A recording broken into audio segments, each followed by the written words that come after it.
திடீர்னு என் வாழ்க்கையில நான் நினைக்காத ஒரு போராட்டம் வருதுன்னா புரிஞ்சுக்கோங்க, நான் நினைக்காத ஒரு நன்மை வரப்போகுதுன்னா. அல்லேலூயா. நல்லா தானே போயிட்டு இருந்துச்சு.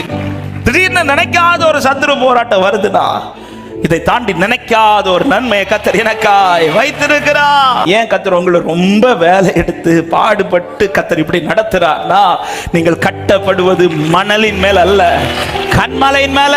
அல்லேலூயா. அவர்தான் நம்மை நடத்துகிறார். உபாகமம் 3வது அதிகாரத்துல மோசே ஜனங்களோடு கர்த்தர் நடத்தி வந்த காரியங்கள் எல்லாம் சொல்லிக்கொண்டே வரும்போது 1, 2, 3, 4 வசனங்களே அதுல 1வது வசனத்துல சொல்லப்படுகிறது, பின்பு நாம் திரும்பி பாசானுக்கு போகிற வழியாய் போனோம்.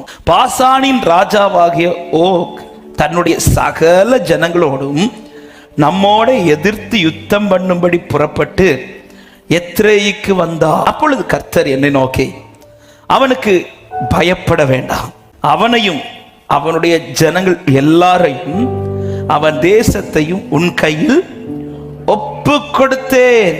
ஆமென். இன்னும் யுத்தம் பண்ணல, அவன் ரெடி ஆயிட்டான். இனி இவங்க ரெடி ஆகல. இவங்க ரெடி ஆகிறதுக்கு முன்னாடியே கர்த்தர் ரிசல்ட் சொல்றார். ரெடி, அதாவது சந்திக்கிறதற்கு முன்பாகவே ரிசல்ட் வந்துச்சு. எக்ஸாம் எழுதுறதுக்கு முன்னாடியே நம்ம பாஸ்ன்னு சொல்லிட்டா எப்படி இருக்கும்? எழுதினாலே பாஸ். ஆமென். ஒரு தேவ பிள்ளைக்கு இதுதான் நம்பிக்கை. கர்த்தர் ஒன்றை அனுமதிக்கிறார் என்றால் நம்ம என்ன ஜெபிக்கிறோம் தெரியுமா? ஆண்டவரே, நான் இதை சந்திக்கவே கூடாது, ஆனா கர்த்தர் எனக்கு நீ சந்திச்சாதான் பாஸ்ன்றார். ஹல்லேலூயா. சந்திக்க வைக்கிறதே என்னை தோற்கடிக்க அல்ல, என்னை ஜெயமாய் நிறுத்துவதற்கு நம்புறவங்க சத்தமாய் ஆமென் சொல்லுங்க பார்க்கலாம். அவர் எதையுமே சும்மா அனுமதிக்க மாட்டார். நான் கொஞ்சம் முன்னாடி சொன்னேன், சில சத்துருக்கள் நமக்கு விரோதமாய் திடீர்னு எழும்புறாங்கனாலே, நான் நினைக்காம சில சத்துருக்கள் எழும்புறாங்கனாலே, நான் நினைக்காத ஒரு நன்மை கர்த்தர் எனக்கு வச்சிருக்கிறார். அடுத்து இவங்களை தான் யுத்தம் பண்ண போறோம், இவங்களுக்கு தான் விரோதமாய் தான் நம்ம யுத்தம் பண்ண போகிறோம்ட்டு மோசையும் நினைக்கவில்லை, ஜனங்களும் நினைக்கவில்லை. ஆனா இவங்க நினைக்கிறதுக்கு முன்பாகவே சத்துரு எழும்பிட்டான். அவன் தன் ஜனத்தோடு புறப்பட்டு வரும்போது கர்த்தர் சொல்ற வார்த்தையே, அப்ப நீ யுத்தம் பண்ணிட்டு வா, நான் உன் கையில் ஒப்பு கொடுப்பேன் என்று ஒப்பு கொடுத்தேன்.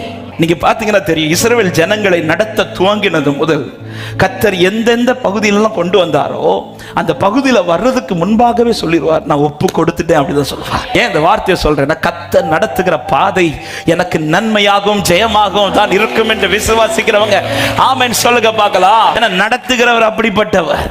கர்த்தர் சொன்னாரானா நடக்கும். ஒப்பு கொடுத்தேன் என்று சொன்ன ஒப்பு கொடுப்பார்.